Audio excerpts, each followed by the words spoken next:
Chapter 3 Echoes of the Glitch. Zeke awoke to the sound of distant sirens echoing through the crumbling walls of the squat.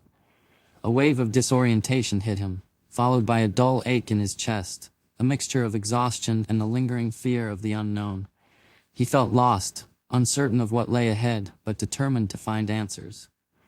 The room was mostly empty now, the squatters having dispersed to scavenge or simply survive another day in Static City. He stretched his sore muscles, feeling the stiffness of his newly upgraded chrome. The upgrade had given him something, a heightened awareness, a sensitivity to the hum of the city around him. It was like seeing a shadow out of the corner of his eye, something always just out of reach.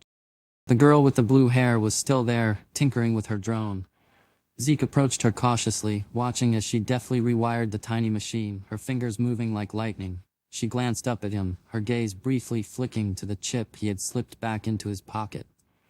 "You're still here," she said, her voice holding a hint of surprise. "Figured you'd be gone by now." Zeke shrugged. "Got nowhere else to be. Besides, I need some answers." He hesitated for a moment, then pulled the chip out again, holding it up so she could see. "You seem like you know a thing or two. What is this, really?" The girl set her drone down and leaned back, crossing her arms as she studied him. "That's not just any chip," she said slowly. "It's a relic from the 2020s. They called it an Echo because it has a deep learning AI that's unpredictable, one that doesn't like to be controlled." Zeke frowned, turning the chip over in his hand. "An AI? But why does it feel like it's connected to me? Like it's alive?" The girl shook her head. "I don't know, but I've heard stories. People say the Echo can adapt, that it can bond with its user. Maybe that's what's happening to you, or maybe it's just driving you insane." She gave a small humorless smile. "Either way, you're not going to find your answers sitting around here." Zeke nodded, her words sinking in. He had to move, to act. The glitch in the feed, the sense that the city was somehow different, it all led back to this chip. He needed to find out who made it and why, and he needed to understand what it was doing to him. "Any idea where I can start?" he asked, slipping the chip back into his pocket. The girl hesitated, then nodded. "There's a place, out past the old industrial zone. They call it the Crypt.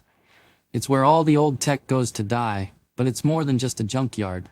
It's said to hold secrets, things that the corporations tried to bury. If anyone knows about that chip, it'll be to the others out." Zeke gave a wry smile.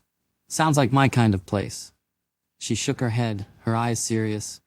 "Just watch your back. The Crypt isn't just full of old tech, it's full of people who've got nothing left to lose. And if they catch a whiff that you're carrying something valuable, they'll rip you apart for it." Zeke nodded. He knew the risks, but he didn't have a choice.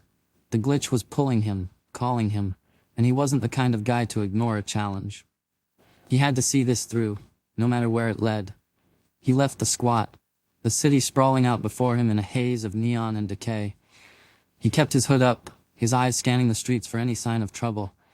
The air was thick with the acrid scent of burnt plastic and the distant hum of machinery, a reminder of Static City's relentless decay.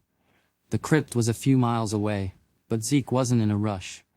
He wanted to take his time, to let the city speak to him. The patterns were still there, shifting beneath the surface, and he could feel them more clearly now. Every flicker of neon, every hum of machinery, it was all connected, like a symphony playing just for him.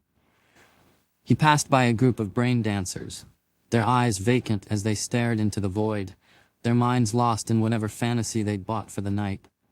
Zeke felt a pang of something, pity maybe. Static City was a place that took everything from you and gave nothing back, and for most people the only way to cope was to escape. But Zeke wasn't interested in escaping. He was interested in breaking the system, in finding the truth that lay beneath the layers of control and manipulation. The industrial zone loomed ahead, a tangle of rusted metal and crumbling concrete. Zeke picked his way through the wreckage, the air thick with the scent of oil and decay.